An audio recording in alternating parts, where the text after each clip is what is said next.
I wanted to ask you, though, about former FDA Commissioner Scott Gottlieb, who's pointing out that in the UK, they're sequencing the genomes of 10% of the COVID cases to detect new strains, these mutations, whereas in the U.S., we are sequencing less than 1% of these cases.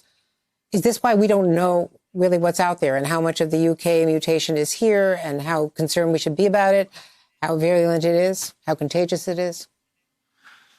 So again, a few questions.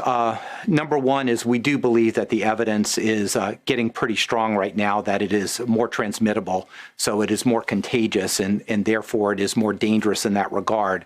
However, if you do get it, it is no more serious. In other words, you won't wind up in the hospital or the ICU. Understood. Or have fatal outcomes. Vaccines should work against this. We certainly expect that, don't have 100% proof. We don't have evidence, direct evidence that it's here.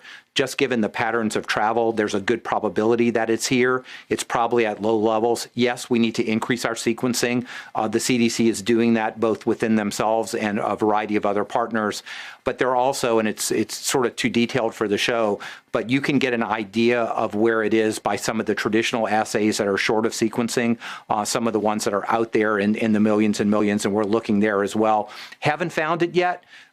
It might be here. Again, I think we have an advantage because travel has been restricted since March by the 212F order, so 90 to 95% decrease from the UK.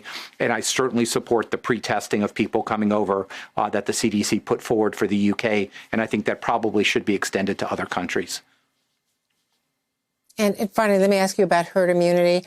Where do you come down on whether or not to reach herd immunity with this vaccination program, we need to vaccinate 60 to 70% or maybe 80 to 90% of Americans, as Dr. Fauci has recently said?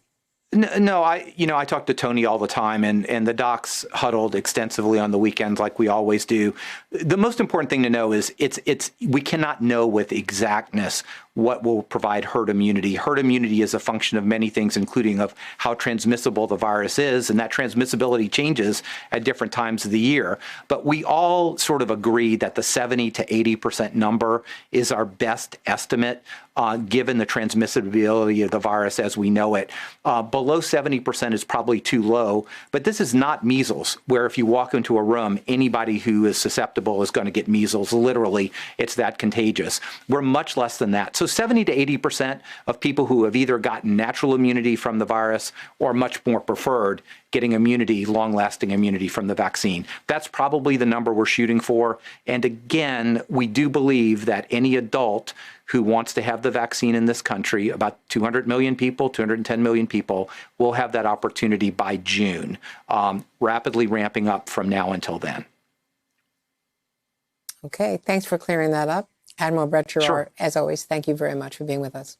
Hey there, I'm Chris Hayes from MSNBC. Thanks for watching MSNBC on YouTube. If you want to keep up to date with the videos we're putting out, you can click subscribe just below me or click over on this list to see lots of other great videos.